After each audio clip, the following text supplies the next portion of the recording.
Well, it's the stock and trade of political reporters who are writing books, hold explosive tidbits of reportable news in order to sell books. That's what the Washington Post's Bob Woodward has done again.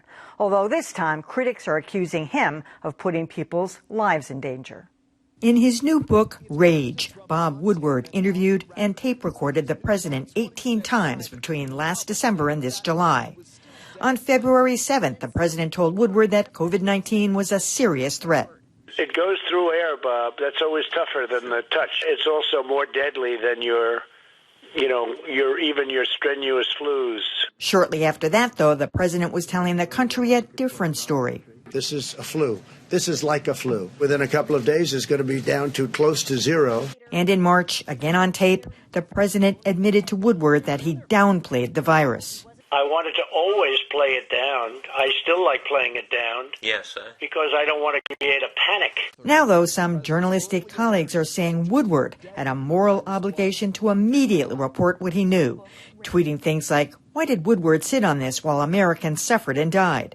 Bob Woodward put money-making over his moral and professional duty.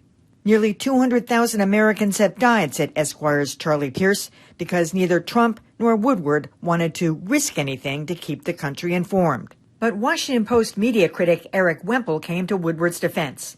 In a tweet storm, he said Woodward would not have gotten the interviews at all if he had kept rushing controversial statements to press.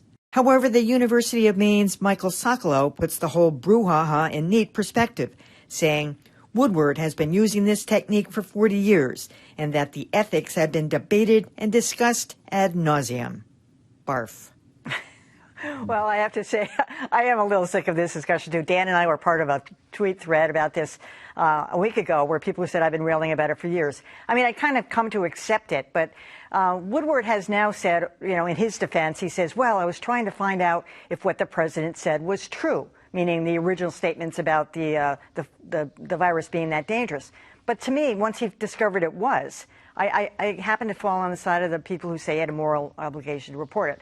I'm wondering about you, Tom, as former editor of the Miami Herald, if you discovered that one of your premium reporters had all this information that he didn't give to you to put in your paper and he saved it for a book, how would you take it?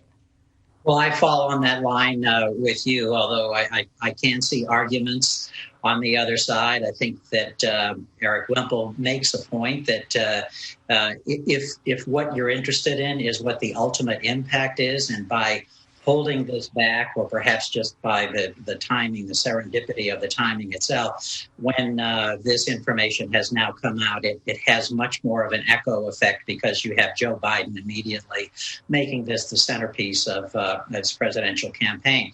But I go back on the other side of this. We've debated this and discussed it for a long time. We've not resolved it. I do think that this is a problem of Bob Woodward's own making when he is trying to straddle the line between being an author of historic books or being a journalist. I think for very little money, I think he gets something like $12,000 a year from the Washington Post. He could shed this issue and just to be an author of historic books. And then I think the controversy went away. Yeah. Well, I'm somewhere in the middle because I not really the middle. So I guess I'm leaning more toward he probably should have disclosed. But on the other hand, here is my fear.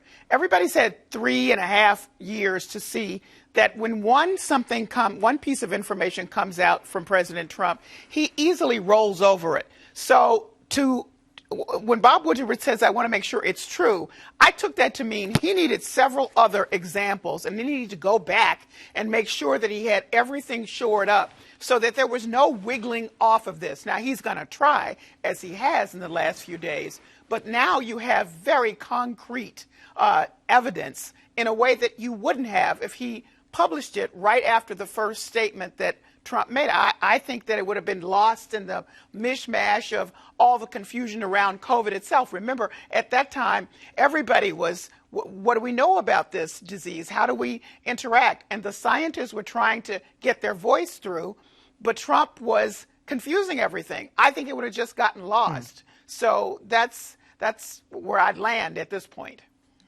That's what I've been thinking as well. I mean, from a practical standpoint, I don't know that disclosing this earlier would have made a difference. There were also plenty of researchers, scientists who were reporting and talking about this kind of thing and sounding these warnings to journalists the entire time this entire time frame that we're talking about.